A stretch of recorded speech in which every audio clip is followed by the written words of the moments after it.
Today's story was written by Reddit user Hanson III. The dock was lifeless. No people, no androids, nothing.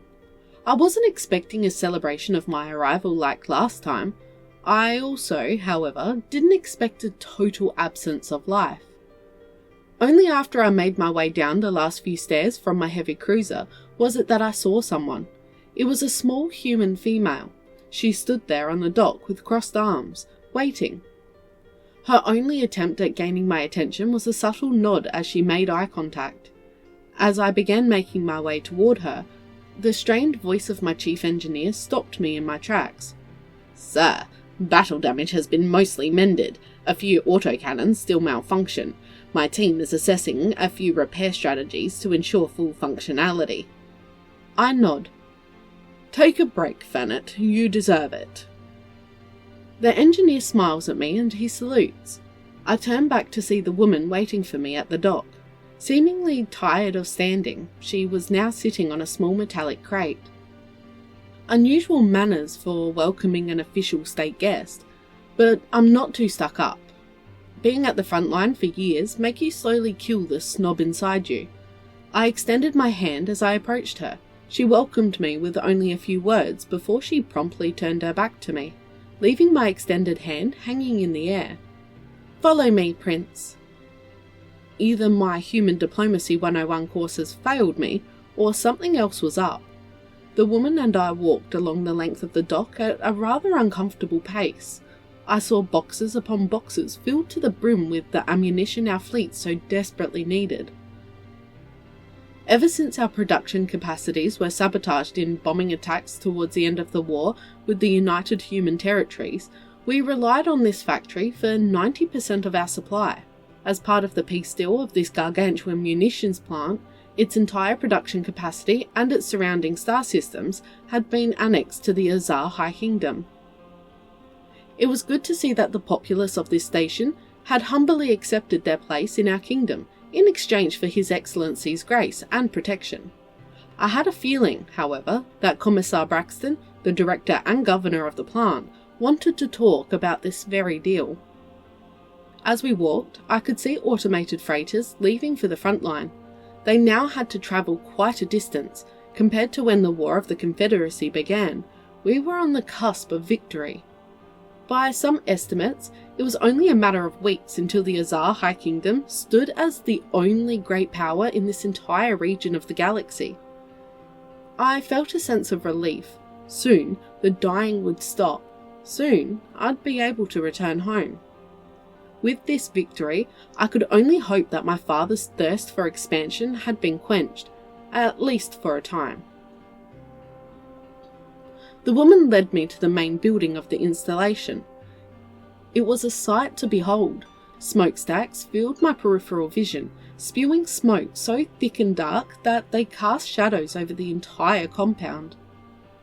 They surrounded a building tall enough that it seemed like it would scratch the stars themselves. It was modestly decorated at best. No spires, gold or silver decorated facade, or personnel greeting visitors at its entrance. It was a solid brick of steel. It was not the most welcoming of places. The woman led me to an elevator. It was barely more than a glorified steel cage, in desperate need of a cleaner, judging from the gunk that had built up on the buttons. As the elevator began moving, I tried my hand at small talk, the one subject in human diplomacy I excelled at. "Nice weather we're having, huh?" I inquired. The woman murmured something. "I'm sorry, what?" I tried to clarify. "This is a shithole. It was, is, and will forever be a shithole. Therefore the weather is always shit," she answered, seemingly avoiding eye contact. "Besides, there is no weather. We are in space." "Well, it is your home. It can't be that bad. I think your attitude affects your perspective heavily," I answered, hoping to get her to continue talking. No luck. All I got was her staring into my soul for the rest of the elevator ride, while the cabin was filled with a mechanical hum. I could feel her continue to stare at me while I made my exit after the elevator reached its destination. As I entered the commissar's office, I could feel a sense of calm wash over me. The decor was more or less what I was accustomed to. There was a carpet with an intricate triangular fractal design. The furniture was mostly made of brass and steel with wooden accents. There was a cabinet filled to the brim with drinks. Now this was a place worthy of royalty. At the far end of the office, I saw the commissioner standing up and walking around the table to greet me. "Ah, hi Prince, it's a pleasure to have you." Unsure of what to do, I waited for the commissioner to extend his hand before extending my own. He had a tight grip, his nails dug into my hand as he squeezed. He pointed to a chair at his desk. "Take a seat." So I did, as he walked to the cabinet to grab himself a drink. "May I offer you something?" he asked as he presented me 2 nondescript clear bottles. "Some water would be nice." He poured me my drink and placed it in front of me at the desk without a coaster. It had a strong smell, very unusual. He let himself fall into his chair while holding his beverage and took a sip. "So, High Commissioner, why have you called me here?" I asked. The Commissioner flashed a smile as he answered. "It's about our arrangement, High Prince. There are some details I want to discuss with you." I knew it, but I could for the life of me not understand what there was to discuss. The deal was done and written in blood. "Oh, what exactly is there to discuss?" I asked challengingly. "I thought we had a clear deal, Commissioner." The Commissioner leaned onto the table, his eyes piercing my own. "Exactly, High Prince. We had a clear deal." I took a sip of the water. "Get to the point, Commissioner. If you called me here to play games, then reconsider. Carefully." The water had a strange taste. It burned a little. The Commissioner chuckled. "Oh, gladly, Your Highness. I was in contact with the United Human Territories, you see." "That is strictly forbidden. You are in breach of our agreement," I interrupted. I crossed my arms and legs. "This will have consequences, Don't interrupt me, please. Let me explain the situation in full before you try to school me. Trust me when I say that I am painfully aware of what is and isn't a breach of your agreement with the UHT. He ranted in an unusually loud manner. He paused for a moment, clearing his throat. "The issue is, Prince, that the people here are fed up with the kingdom's transgressions. We were told that we would live like we used to before the war." He took a sip of what I now strongly suspected was alcohol, another breach of our agreement. This was a plain lie. Time and time again we had your inquisitors visit us and abduct my citizens for interrogation. We never heard of them again. We can only assume they are dead. Those were heavy accusations, ones that if an inquisitor would hear of, would have dire consequences. Well, I could see his point. Nonetheless, it wouldn't have come to this if they had just adapted to our way of life. "I'll make it quick for you. Your father," he attempted to continue. "Do not address His Excellency like that. He is your protector and as such deserves your respect," I protested, almost out of reflex. The human pointed at my glass of water. I took a sip. It burned my mouth yet again. "I need you to do me a favour. Drop the formalities, so that we can talk about this like adults. And again, please do not interrupt me," he said, while he stretched his arms. Braxton opened a small drawer in his table and retrieved one of those damned cigars from it. I never understood why humans were so determined to give themselves cancer. He offered me one. I declined, of course. The Commissioner continued his monologue, slightly muffled by the now lit cigar in his mouth. "Now, here is what the leadership at the UHT and I decided will be our course of action, considering those heavy infractions to the agreement." Braxton took a hearty puff of his cigar before continuing. "Once the High Kingdom is close to ending the war with the Confederacy, the following will happen. The UHT and the Commissioner of the Exclave of Arask, me, will officially send a list of demands to the High Kingdom. This is where you come in." I could feel my head pulsing. My heart burned. They dared betray His Excellency? The following will be demanded. The exclave will be returned to UHT control. The Commissioner paused shortly before continuing, looking me directly in the eye, gauging my reaction. A neutral corridor between the main territories of the UHT and the exclave will be established.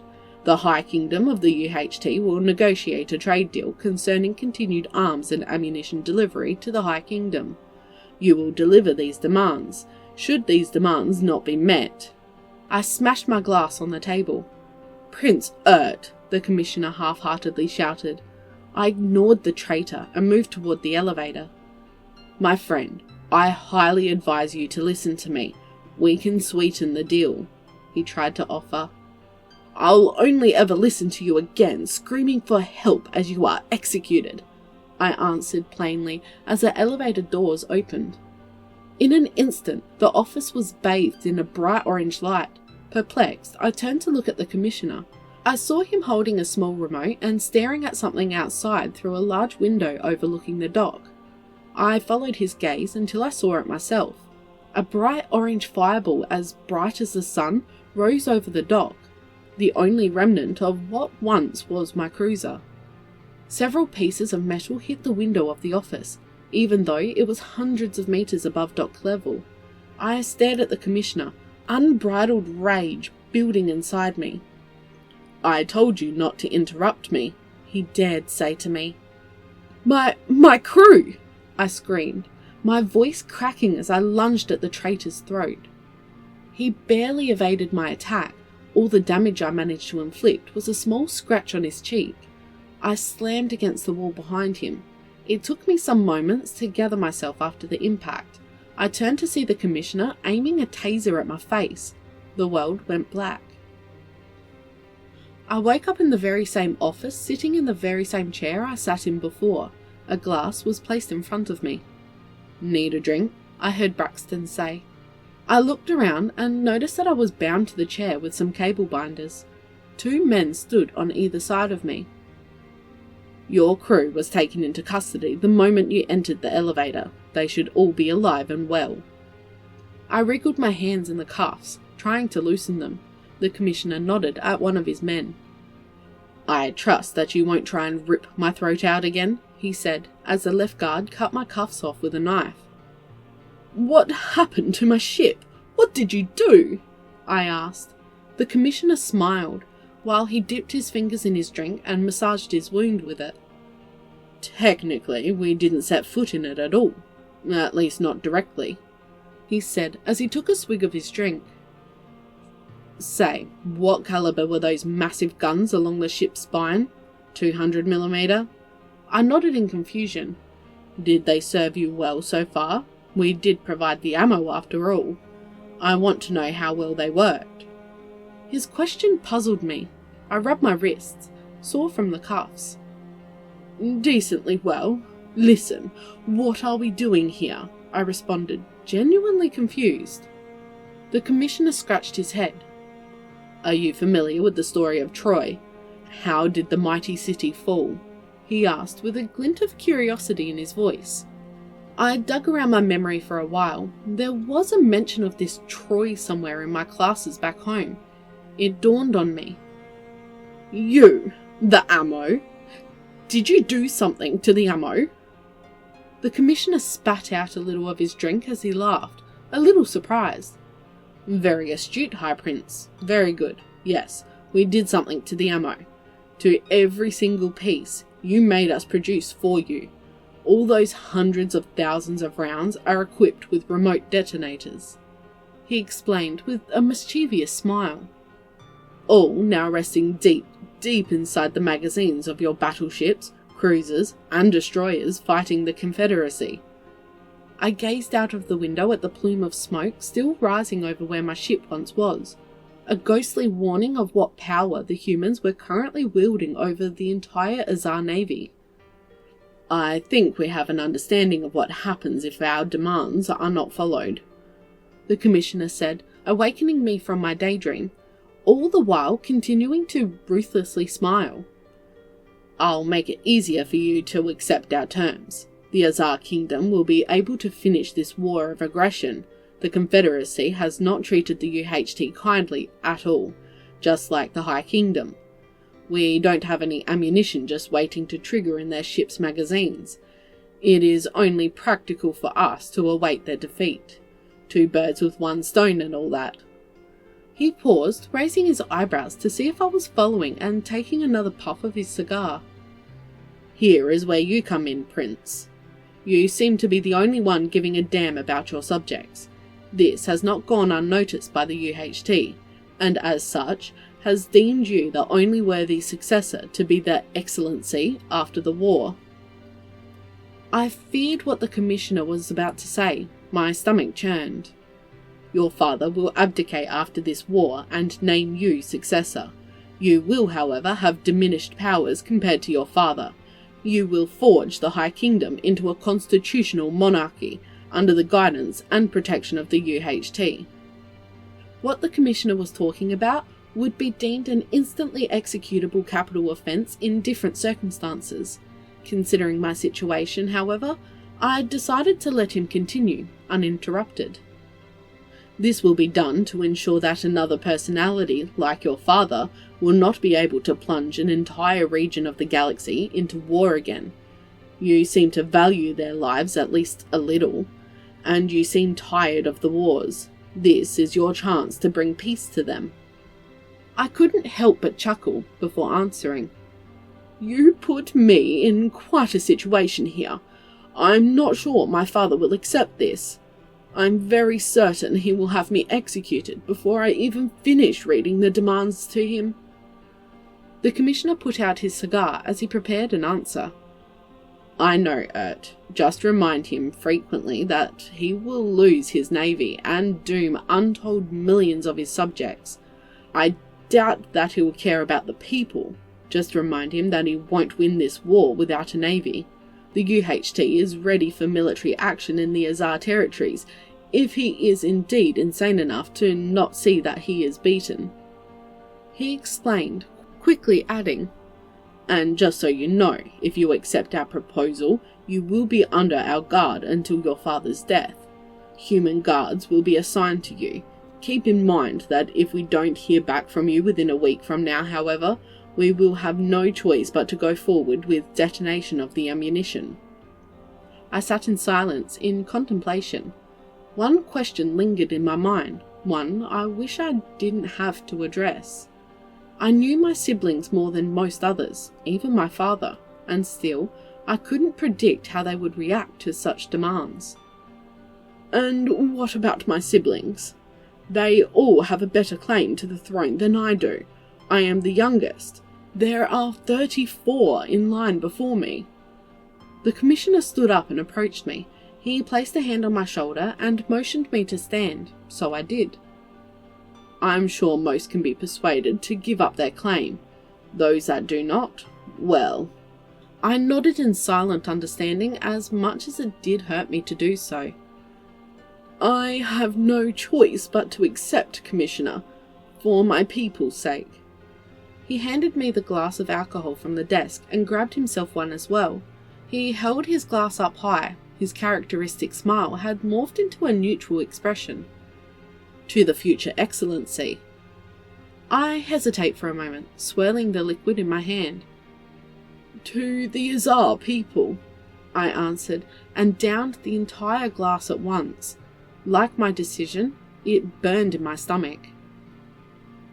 As I was led on board a UHT ship en route to my father's court, I collected my thoughts. This was certainly not how I imagined my visit would go. It has left me a changed man. Some of my siblings and friends would have surely called Braxton's tactics dishonourable and cowardly. I would have to disagree. They were certainly cunning and ruthless, but effective. He was achieving something great for his people, with the means he had, while trying to avoid bloodshed. I had a hard time judging him for it. I would have done the same. These are skills, I am now sure, I will have to master in the years to come, to secure my people's coming freedom and stability, as well as my life.